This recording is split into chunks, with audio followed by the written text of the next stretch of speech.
Assalamualaikum warahmatullahi wabarakatuh. Halo semuanya, perkenalkan kami di sini dari kelompok 1.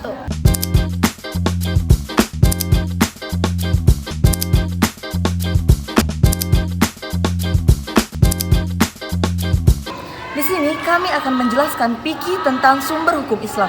Nah, teman-teman, perlu kalian ketahui bahwa sumber hukum Islam itu terbagi menjadi 2. Yang pertama ada mutafak dan yang kedua ada muhtalaf. Nah, di sini kita sebagai kelompok 1 akan menjelaskan tentang mutafak. Mutafak yang artinya disepakati. Nah, teman-teman, untuk bagian mutafak ada 4 bagian. Yang ke-1 ada, yang kedua, yang ketiga, dan yang keempat ada qiyas. Mari kita bahas satu persatu. Let's go. Teman-teman, bagian pertama dari mutafak yaitu Al-Quran. Pengertian Al-Quran menurut bahasa dari kata qura'a yaqra'u Qur'anan, artinya dibaca atau bacaan. Dan menurut istilah, Al-Quran diturunkan dengan lafaz Arab dan maknanya dari Allah SWT. Dari definisi tersebut dapat disimpulkan bahwa Al-Quran merupakan kalam Allah Subhanahu wa Ta'ala yang diturunkan kepada Nabi Muhammad SAW dengan menggunakan bahasa Arab, yang penukilannya disampaikan secara mutawatir dari generasi ke generasi hingga sekarang ini.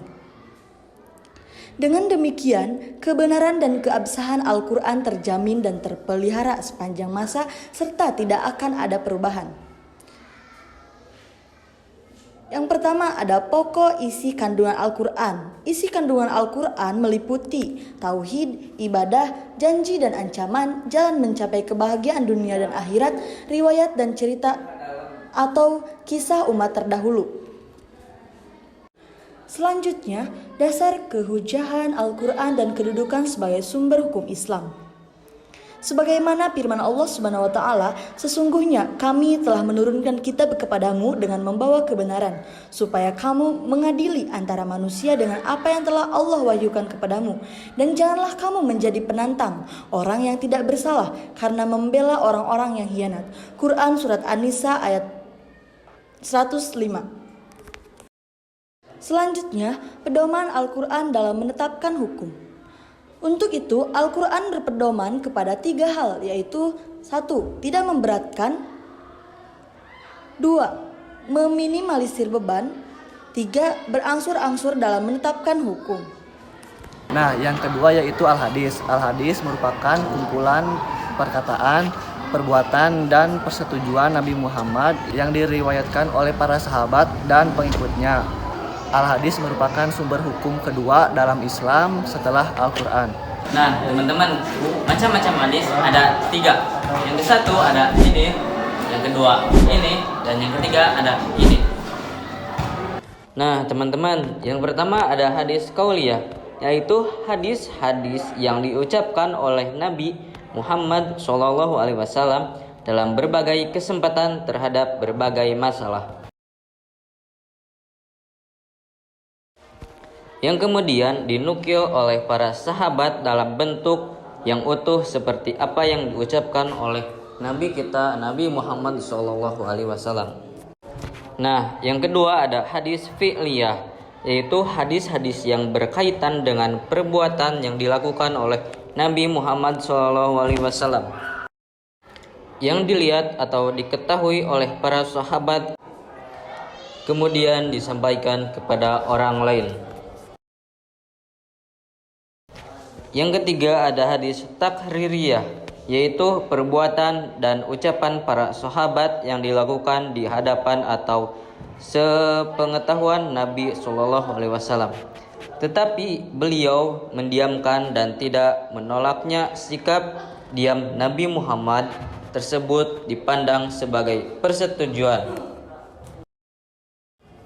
Beliau bersabda, "Aku tinggalkan 2 pusaka untukmu kalian, yang kalian tidak akan tersesat selagi kamu berpegang pada keduanya." Oke, yang selanjutnya ada dasar kehujahan al-hadis dan kedudukannya sebagai sumber hukum Islam. Yang pertama ada dalil Al-Quran. Banyak kita jumpai ayat Al-Quran yang menjelaskan tentang kewajiban mempercayai dan menerima segala yang disampaikan oleh Rasulullah kepada umatnya untuk dijadikan pedoman hidup sehari-hari. Di antaranya ayat-ayat yang dimaksud adalah di antaranya ada Quran surah ini dan ini. Yang selanjutnya yaitu fungsi al-hadis terhadap Al-Quran. Yang pertama bayanut takrir, yang kedua bayanut tafsir, dan yang ketiga bayanut tasri. Bayanut takrir, menetapkan dan menguatkan atau menggarisbawahi suatu hukum yang ada dalam Al-Quran, sehingga hukum-hukum itu mempunyai dua sumber, yaitu ayat yang menetapkan dan hadis yang menguatkan. Bayanut tafsir, menjelaskan atau memberi keterangan, menafsirkan dan merinci redaksi Al-Quran yang bersifat global atau umum. Bayanut tasri, menetapkan hukum yang tidak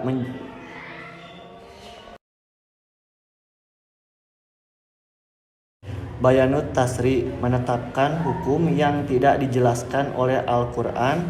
Contoh pada masalah zakat, Al-Quran tidak secara jelas menyebutkan berapa yang harus dikeluarkan seorang muslim dalam mengeluarkan zakat fitrah.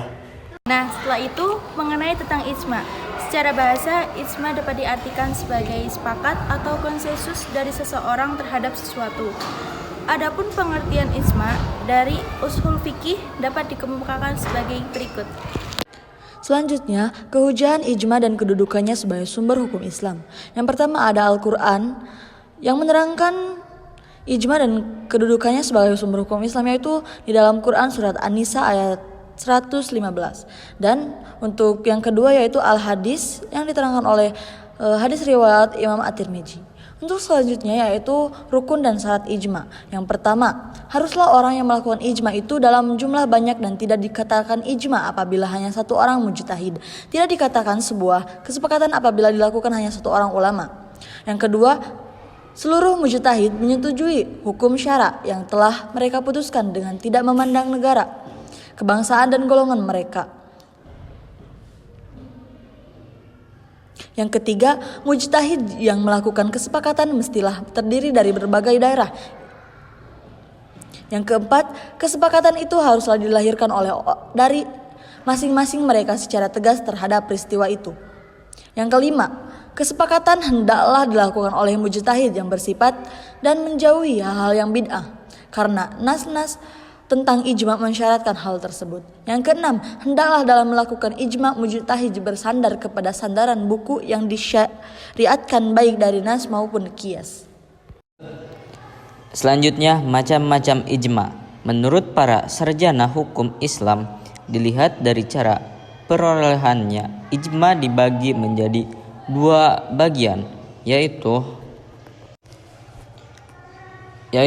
yang pertama ada ijma syari, yang kedua ada ijma sukuti. Sementara dilihat dari dalalahnya atau penunjuk juga terbagi dua macam, yaitu yang pertama ada ijma qot'i dan yang kedua ada ijma janni. Pengertian kias secara bahasa diartikan segala mengukur sesuatu dengan sesuatu yang lain. Adapun secara istilah di kalangan ulama ushul terdapat sejumlah definisi. Yang selanjutnya rukun kias, 1 adanya pokok, 2 adanya cabang, 3 adanya ketetapan, dan keempat adanya kesamaan. Selanjutnya B. Kehujahan kias dan kedudukannya sebagai sumber hukum Islam.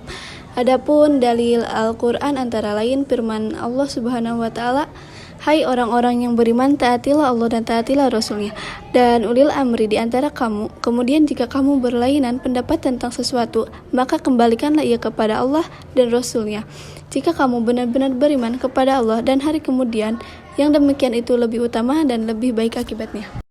Dan yang kedua dalil al-hadis, Rasul bertanya, "Bagaimana kamu kan menetapkan hukum apabila dihadapkan padamu sesuatu yang memerlukan penetapan hukum?" Mu'adz menjawab, "Saya akan menetapkannya dengan kitab Allah." Lalu Rasul bertanya, "Seandainya kamu tidak mendapatkannya dalam kitab Allah?" Mu'adz menjawab, "Dengan sunnah Rasul." Rasul bertanya lagi, seandainya kamu tidak mendapatkannya dalam kitab Allah dan juga tidak dalam sunnah Rasul. Mu'adz menjawab, saya akan beritifad dengan mendapat saya sendiri. Maka Rasul menepuk-nepuk belakangan Mu'adz seraya mengatakan, segala puji bagi Allah yang telah menyelaraskan utusan seorang Rasul dengan sesuatu yang Rasul kehendaki. Nah, udah paham kan teman-teman? Sekian dan terima kasih. Assalamualaikum warahmatullahi wabarakatuh.